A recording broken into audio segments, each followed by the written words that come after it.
Recording. Good morning, it's Jo Duran from Avalon by Nature, and welcome to another of Jo Avalon's Cuppa Chats. And today with me I have Marc Charette, and he owns Work Pics, operates, there we go, operates Work Pics 360.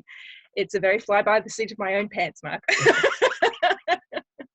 Welcome. It's all right, no worries. Welcome.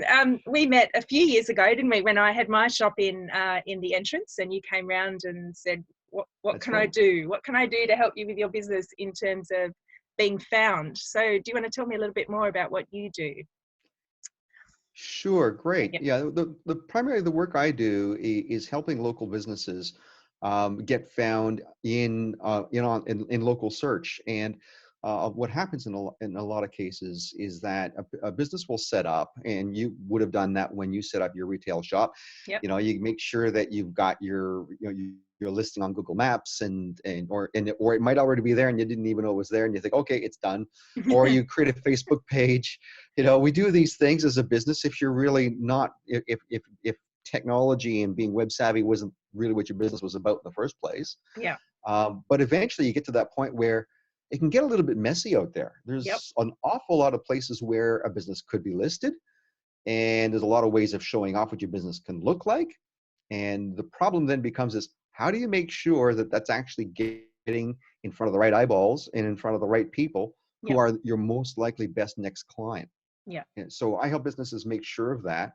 And then the other part of it is, once you've actually been doing well with some clients, is you want to amplify that. And the way you amplify that, normally, the best results usually come from having people say nice things about you. And that's what reviews are all about now. So I also help a business if they want to showcase the reviews on their website or on social media, and also request additional reviews from their past clients so that they can basically spread the good word about what they're doing. Yeah. And help more people with what they're doing, and Exactly. keep the wheel turning. Yeah. Yeah, And exactly. so that I know you came and did some photos, and some beautiful photos of my products in my shop, and I still have them. I still have the printed out ones. Yeah, they're beautiful. I love them. Super. And unfortunately, they're of the old retail space that no longer exists, but I still love the way that you showcase them. So thank you for that. Super. You're very welcome. Very welcome. Glad to be able to help. Yeah. Yeah. And yeah, you're right. Google, I keep forgetting. Actually, I personally keep forgetting about Google. I have quite an active listing there, but nowhere near as active as Facebook. So every now and then I think, oh, that's right, I've got to do a post on Google and keep that going, because I actually do get a lot of inquiries through Google, and Absolutely. And probably even more so than Facebook, actually.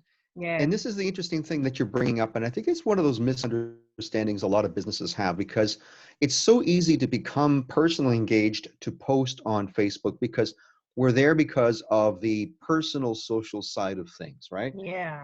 And even in LinkedIn, and I'm a very, very big fan of LinkedIn. In fact, the fact that we started this conversation on LinkedIn is a testament to that.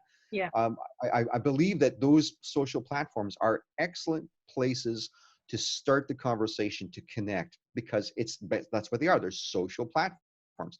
Like, when you're being social with people, you're not doing business with them, you're being social. That's what it's about. That's right. But Google is a little different. It really is, okay, I'm ready to make a decision. Where can I find ... whatever that is, right? So that's why the difference is so important to keep in mind. And the Google My Business listing for most businesses is the single most important digital asset that they have outside of their website, because of the fact that it's the point of conversion for a lot of businesses. So it's really important to make sure that you do keep that listing up to date, keep it fresh, keep putting up posts. And especially in times like right now, what we're dealing with, if you think about the fact that, people are looking for information about the COVID-19 problem. They can't go out and shop, and they don't even know if you're open. So where are they going to go? They're going to want to know what your hours of operation are. They're going to want to know, do you ship? All of these types of things, So if you're I don't want you coming to my house. Exactly. That's it. So you want it, but then you have to be able to showcase your product. And this is one of those things. And never to forget, if you're putting that content on Google, and Google is the most important search engine in the world, you're essentially helping yourself get found on Google. It's pretty logical, right? Yeah. So in fact, actually, I'll throw this in early because it's one of those things that a lot of people, when they really want to find out more information about this, I tell them if they're trying to follow me where I'm talking about this, is follow a hashtag called Herd of Elephants. That's hashtag HERD of elephants. Yep. If you follow that, you'll see any posts that I put up that have to do with Google My Business, because I see Google My Business as not the elephant in the room, it's a herd of elephants. It's that big. Wow. Really important. Yeah. So really, really staying on top of that is one of those things. And it's that if you look at the way that Google My Business is laid out, there's essentially 11 key elements inside of the Google My Business platform. And the first part of is the your name, address, and phone number. That's the primary section of it. That's how, and that's the same stuff that was around back in the day before the internet even existed. Absolutely. You know, Yellow Pages. Telephone what did you have? Exactly. Name, address, phone number, right? It's as simple as that. So that's what really is the foundation. And then from there, you add on to that. You add on your website, your contact information, your photos, your reviews. You've even got sections like Q&A now. So people can actually ask questions and you can respond to them. In fact, one of the things that a lot of people aren't even aware of that really is fascinating with this new Q&A feature in the Google My Business is that Google will also look for reviews that have already been written that might answer that question that someone has. So getting reviews can actually help you answer questions. Fascinating, eh? So it's that thing of understanding how important this is. So, I really do encourage people to focus on this as one of the single most important elements in their overall marketing strategy. And it is really, it's a really powerful tool that sometimes gets overlooked. You're right. And I think too, when Google Plus went away before it really took off, it didn't take off for me because I wasn't that invested in it. I'm not sure how much it really did take off, but then it was gone. Exactly. I guess you don't see Google as being a social platform. It's a business platform. Exactly. It's kind of interesting because the other assets that are out there online, and people make mistakes in terms of understanding what they actually are. And this was taught to me by a guy by the name of Justin Brown. And if you want to follow him online on YouTube, he's fabulous. I've actually subscribed to his training program, and he does training around YouTube. And the first thing they teach you is that YouTube is not social media. It's actually a search engine. You have to think about what it actually is, because what do we do when we actually use it? We're looking for a particular video about something that we're learning. Usually it's a how-to or learn more about a product or a product review. And so that stuff, unlike Facebook, where the feed continuously rolls through and it disappears, and it's try to find something that was posted 3 years ago on Facebook. Good luck. You can't even find something you posted yesterday. Yeah, exactly. And it's not to take away from what Facebook does. It's got its rightful place. Absolutely. But and it's a great platform for many, many things. Things like conversational groups and those types of things are great there. But if you're actually thinking about what I call, evergreen content, something that someone might be able to still look at a year, 2 years, 3 years down the road, well, that actually becomes a really powerful tool to use YouTube to create your content and put it there, because that will actually have life over a long period of time. Yes, and so if it's sitting there, you can then share it to your social platforms to tell people about it, but it has to be housed there. I mean, it's best to be housed there.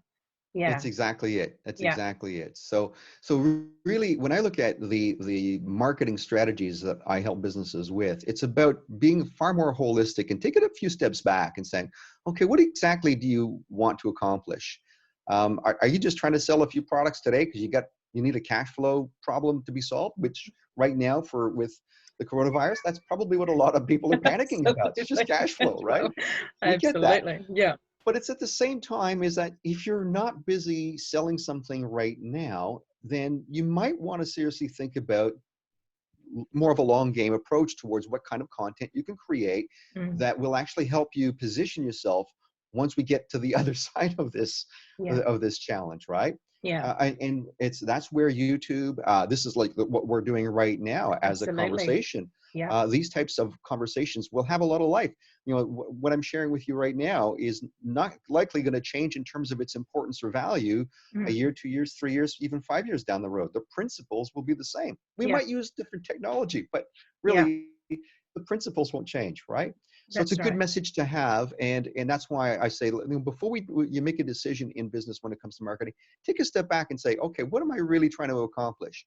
Do I want my business to still be thriving and surviving and doing really, really well 3, 4, 5 years out? Is my product the kind of product that will still, garner an interest that far down the road? Because there are products that they're popular today, and it's like those spinners. Remember when those things came out? Fidget spinners. That's it. They Flash in the sold like pan. crazy, right? They did. They did, and they're still going to sell here and there, but that's no longer, like, nobody's going to try to build a brand new business with spinners today. No, that's right. They're in the bargain bin now. Exactly. Whereas, you think of the stuff that you're doing, because, you're doing a lot of work in the space of art, you're in creativity, and these types of the kinds of things that, you buy it and you put it in your keepsake shelf, or you put it on the wall. If you're dealing with, for example, someone who's a painter, you're going to buy that piece of art, you're going to hang it on the wall, you're going to make it it'll be a gift for somebody. They'll honor that gift by putting it on the wall. That's going to have a long life. So those are the kinds of things that when you're thinking about how can I actually focus on a business that's going to have a product or a service that's going to have a relatively long life. That's an important factor to keep in mind. And being a heart-centered or a soul-based business, our business is about connections and about building connections with people, but then sustaining that over time so that you're walking a journey with somebody or with a group of people.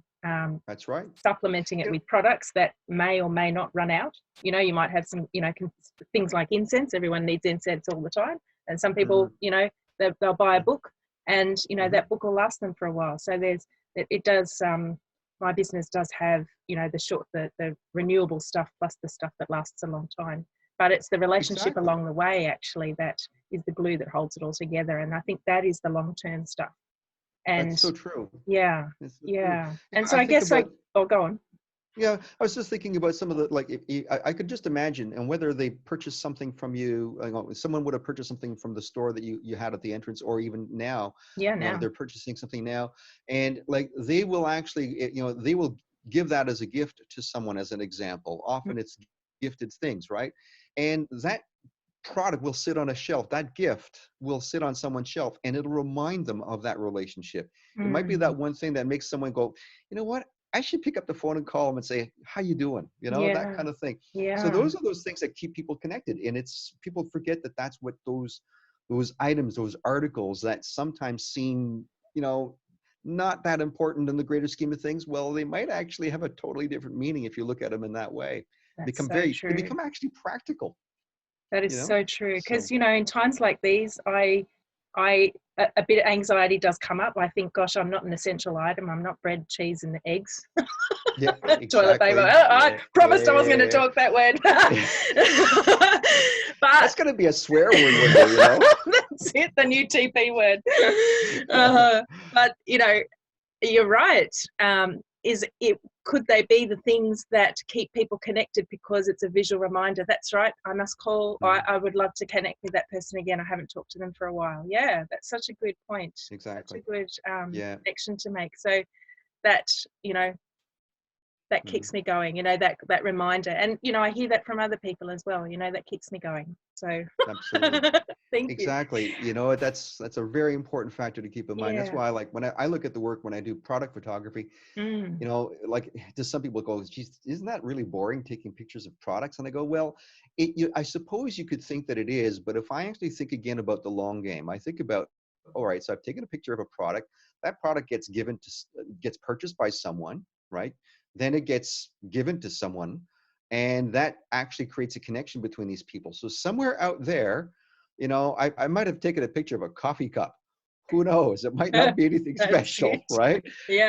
But you know what? That's somebody's drinking a cup of, having a cup of it, right? And they're actually thinking, you know what? That's that, my boss gave that to me. He was kind enough to bring me a cup of coffee. And it's just those little things that you actually think about on the long haul. So it's important to really think when we're actually in these trying times, whenever there's a challenge, the right thing to be doing is, how can I actually turn this into an opportunity? How can I flip it on its head? And that's really what that post that you engaged with on LinkedIn was all about, is because I actually see that that's actually happening with my business. It's giving me the opportunity to investigate alternative products from my review platform. I'm actually working with someone right now who I'm very, very eager to actually go live with, because he's got a great product. And it's actually one of the great things is I'm actually helping to bring it local, because it's actually an Australian company, as opposed to sending the money overseas. That's one of those great things, because it's hard to find that sometimes. And that's why sometimes some businesses do business with overseas organizations out of necessity, because no one's actually offering it. But if it's actually available locally and you've got the time to do the research, why not do that right now, right? Yeah, absolutely. Let's bring it back home. So, and then of course you're on the other side of that, making sure that it gets found by the people who now have time to find it. That's it. So true. So true. And I forgot to mention that you're here on the Central Coast as well. So that's right. You are local as well, which is how you found me. I am. Yes, actually. It's funny because I had someone call me out of the blue looking for a request for quote on a virtual tour, which was not an organization I would have expected to hear from. And their question was where am I? And I said, I'm about half an hour from all of your clients. So it's really about that's very good. To the coast, so it doesn't matter where they wanted me to go and take care of the imagery, the capture. It's something I can do. And this is one of those things, keeping it local. I'm a big fan of, like even when it comes to the work I do, I have relationships with other photographers in other cities. So if I end up in a situation where it really doesn't make sense for me to go, I'm more than happy to farm out the work to someone else locally and give them the opportunity to build a relationship with that local business. Yeah, that's right. The only time that I'll actually get engaged is if really there's a real reason for me to be there. Otherwise, let's work together. Let's not feel like we're all in competition. Let's help each other out. Absolutely. And I do a similar sort of thing when I'm choosing a place to go. So I have my shop mobile. So I travel around regional New South Wales and into other states as well. And I very carefully choose where I want to go. And one, it has to be somewhere I want to be. And two, there has to already not be something there, so that I'm not encroaching on a patch. In my mind, I'm okay with the idea of a patch for the work that I do in the physical products. And if it's a possibility to be able to work with that person in their store, perhaps in an event that they're putting on, then I prioritize that. And if there isn't, then I go ahead with that place and try build a relationship with people who live there, so that I can come back again and again. And so far, that's I've knocked a few places off my list, and others I've added to and gone further afield and built it up as it goes. Yes, but right now it's all a little different. It's all a little different. Like all of us, there's a lot of cancellations, and this is so true. This is so true. Zoom is about to become my best friend, I think. It really is. It's funny, it's become like a lot of, like even one of the other organizations that I'm also involved in, which I think you might have seen somewhere along in conversations, is LinkedIn Local Central Coast, which I'm one of the co-hosts for. And that's an organization that's grown incredibly well. And of course, and it's very much about face-to-face meetings. And of course, we've actually, unfortunately, I feel really bad about this, but our next event was going to be in Woy Woy at the Lincoln Pin, and Anton and team there were more than welcoming to us. And unfortunately, that venue is actually not going to be able to receive us because of the challenges that we're faced with. So we're going to be putting it online, but we're also going to be doing our best to keep making sure that we continue to support our local venues that have been supporting us as an organization. That's a really important thing. So it's a real opportunity for us to give them shout outs, and at the same time remember that eventually one day we will come back. We will go back to these pubs and clubs and restaurants and cafes. Yeah, because nothing beats a face-to-face, does it, really?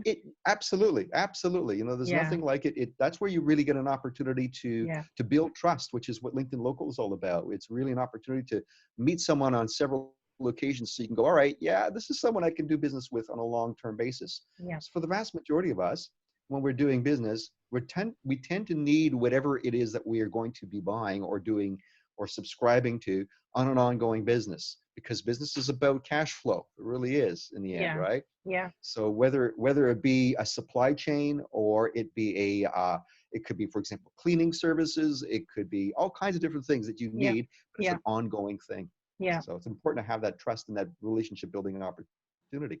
Yeah.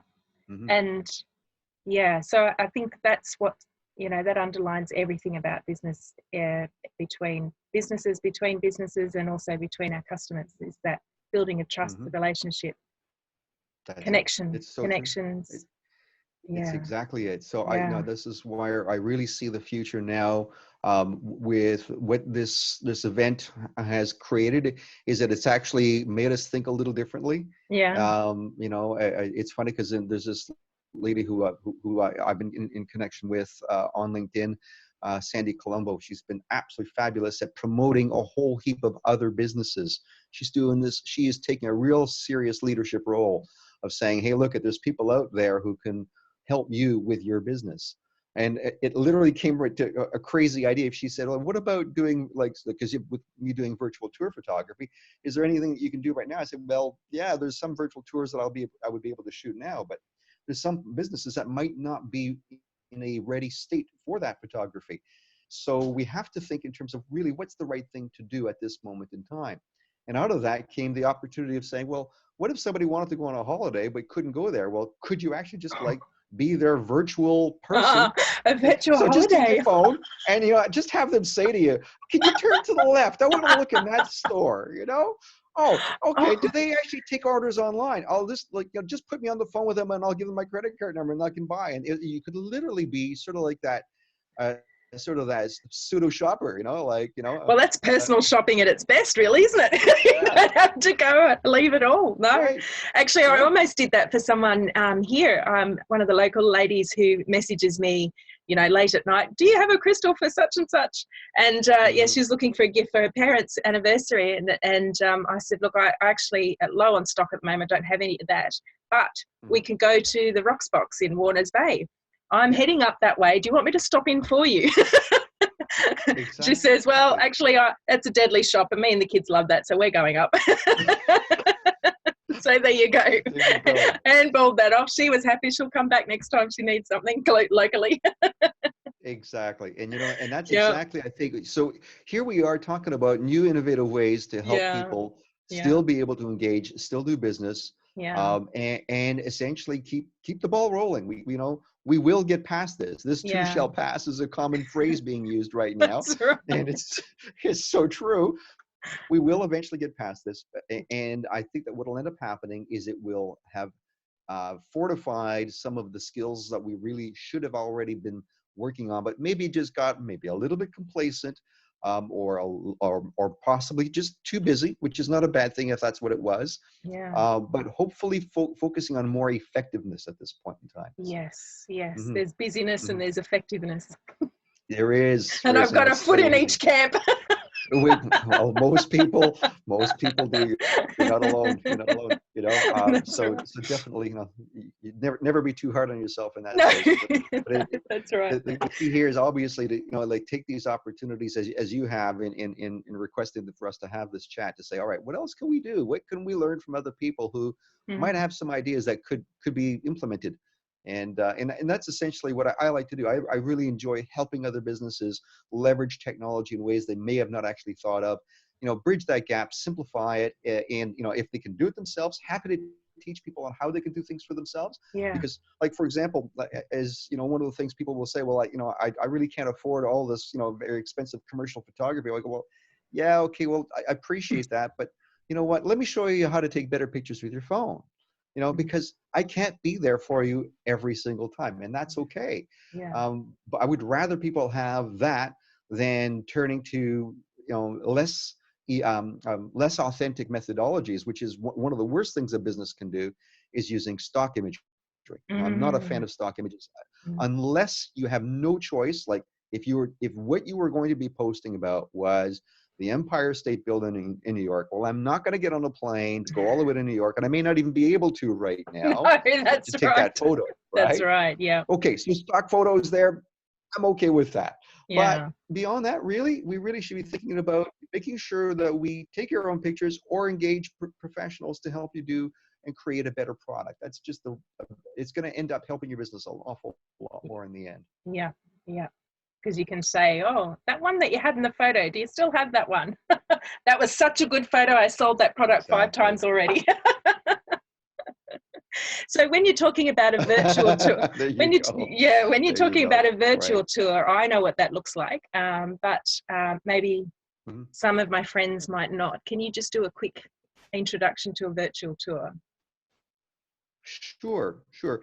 The vast majority of the virtual tours that I shoot are actually published on Google Maps using Google Street View technology.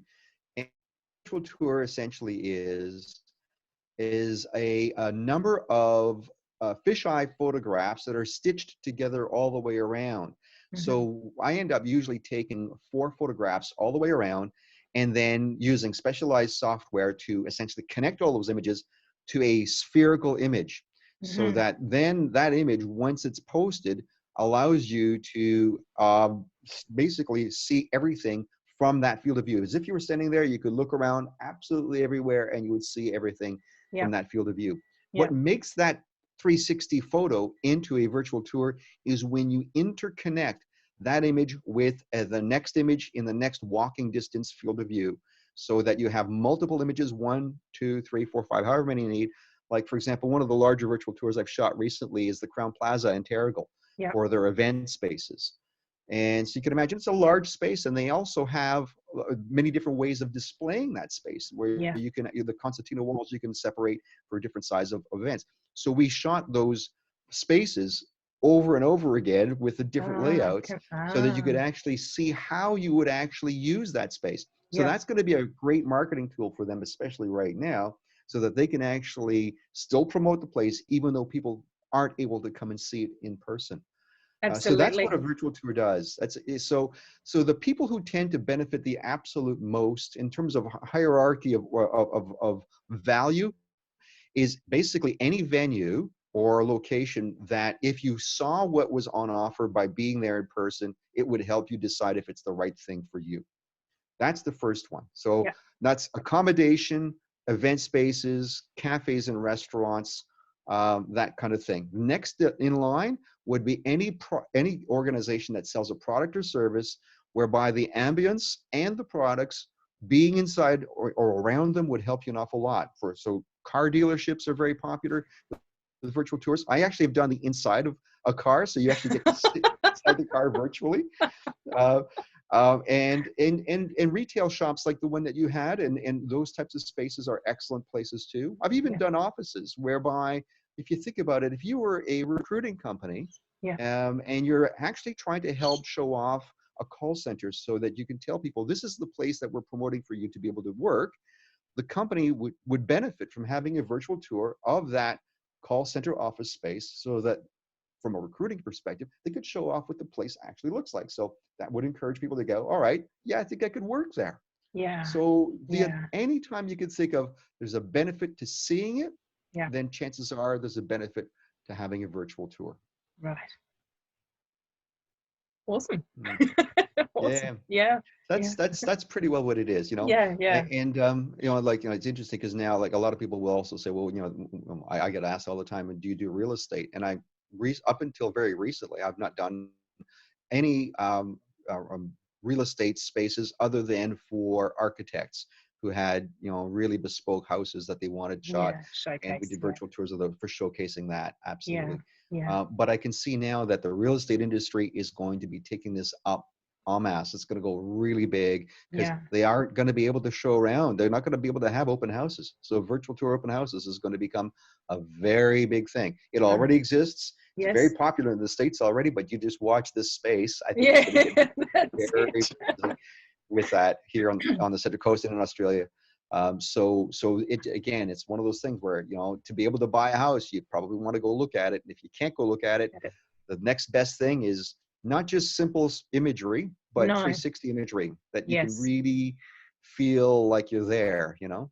It's hard to gauge depth from a yeah. single shot. I know that when, we're looking at, like you just said, venue spaces Mm-hmm. for organising an event, Mm-hmm.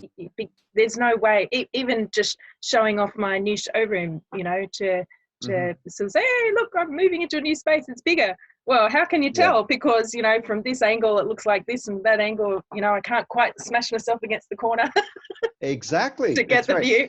Yeah, so Mm-hmm. absolutely good for making decisions around space. Exactly.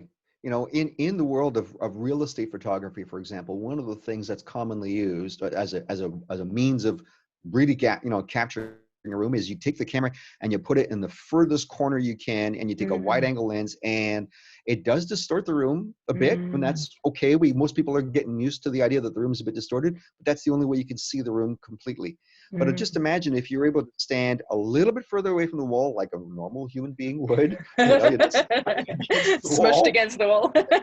exactly, and just be able to look around. So then you get an idea of really how big is this room. You know, Yeah. you get a better sense of perspective. Yeah, where shall I put my lounge and how far away can my telly go? Exactly. That's exactly it. Yeah. So those are things that are going to be, I see where virtual tour photography as a far more common method of photography. And it's really a practical photography. It can be art, and I've actually done some artistic 360 content, like little planet photography, where you're basically looking like it's like what's called a stereographic image, where you're looking down on the whole world. We call them little planets. Oh, And they look wow. really fun. They're That's really cool. amazing. Yeah. Yeah, they're great fun to shoot. But on average, the vast majority of virtual tour photography is really done as a practical tool to help people make decisions. That's really what it's about. Yeah. Yeah. Mm-hmm. Cool. Yeah. And on a fun note, Yes. are you photographing for fun? I do actually. Recently, very interesting. You asked that question because I don't often get a chance to go out and do photography for fun, because when you're running a business, 80% of running a business is doing everything else other than the main product. Like, it's 20% photography, and the rest is like administration and marketing and emails and all that stuff. But this past weekend, I had a few friends over, one from Brisbane, another one from the States, who was already in the area, both phenomenal photographers. Wow. And we went to Nora Head Lighthouse, and we did a sunrise shoot together, and we had an absolute blast. The weather held up for us perfectly. We had beautiful skies right up until about 9 o'clock, and then the rain started to come in, so we just timed it just beautifully. Oh, wow. And so that was a great morning.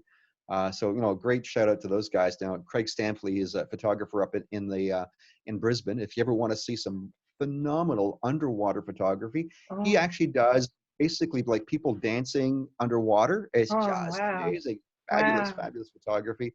And Peter Levshin runs a company that primarily does high-end print books. But he himself is also a very high-end photographer, does beautiful work. He's actually from the States. He's originally from Normanhurst, from Australia. Oh, but yeah? he now lives in the States. Yeah. So he comes back. He's a Normo boy. Yeah. I grew up in Hornsby.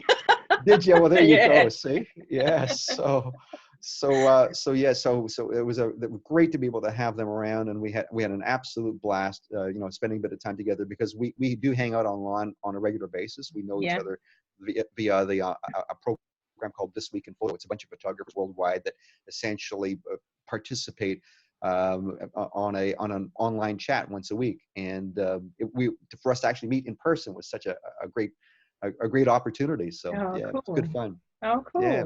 Well, when we're finished, please share those links with me, and I'll put them up on the YouTube, so that anyone who's watching can have a good look. I'll look too. Yeah, absolutely. Share those. Thank you. Yeah. And your hashtag herd of elephants. Yes. How did that come about? It was one of those things. Did you? I thought, you started that, right? The herd of elephants. I did a little bit of research to make sure that it wasn't being used for anything else anywhere else. That you don't want to be linked with. Yeah, exactly. So what else is it with? There's always that risk. But I did a bit of research, found it wasn't being used, and I really thought about like how we often use the term white elephant or elephant in the room, right? Yeah. And And the problem with that term is it's so overused It's lost its meaning. It's lost its meaning. So I had to figure out, how do I exceed or overcome that? What's bigger than an elephant in a room? A herd of elephants, which is a lot bigger, right? Yeah. So that was how I perceived it. You know, it's like, and it actually was because I was trying to describe the importance primarily of Google reviews, because Google reviews now makes up about 25% of local SEO. It's that important. So really, and you can't have Google reviews or you can't respond to your Google reviews unless you've actually claimed your Google My Business listing. So you have to have a listing and you have to have claimed it. Otherwise, people could be leaving your reviews and you can't even say thank you. Yeah. You wouldn't know about them, or you can't say thank you. Or if they leave you a bad review, you can't respond to it, you know, so that you can try to solve the problem. So it's a really important thing. So that's why I had to come up with something that was going to really stand out, you know, and help people get the message that they really need to pay attention to this Google My Business thing. Yeah. Yeah. Cool. Well, I'm duly encouraged to not just update. I have updated, but to keep on top of my Google listing. Sure. So that's good. I hope to see some improvement on that. And follow the hashtag herdofelephants. I'll do that. Cool. And catch up with you more in LinkedIn, I think. Yeah. So absolutely. You share some interesting things. Yeah. That's where I do most of my business communication. And obviously, you know, for anyone who ever has questions having to do with what they could be doing for themselves with a Google My Business listing, you know, reach out. I'm happy to help out. You know, the whole idea is to basically give you the leg up. You know, you may or may not need commercial services from me, and that's okay. It's more about making sure that you get off on the right foot, understand some of the basics, so, you know, the principles that you have to apply. And once you're there, you may end up being able to do it all yourself. And you can, great. If you can't, well, then that's where you actually look for professional services to do it for you. All right. Well, I'll get those links from you too, and we'll put them up on the video at the end. Yeah, super. Great stuff. Really appreciate that. Yeah, thank you so much for sharing your time with us. Yeah, I appreciate it. Yeah. Really appreciate it, Joe. Really appreciate it. And I'm sure we'll be catching you again probably sometime soon, and hopefully in person once all this madness is done. That's it. If I'm not tripping off out west or down south or up north. There you go. That's it. That's right. Yeah. Good stuff. Yeah. All right. Well, I'll catch you later on. Thanks everyone for watching. Do drop us any comments at all, and we'll respond to those either on YouTube or when we share it to Facebook or LinkedIn. I'll also share it to LinkedIn as well. So you're welcome to use that any way you like. And we'll respond to any comments or questions that you have. And look forward to seeing you again at another of our Cuppa chats. Okay. Thanks, Mark. See you. Thank you. Bye for now.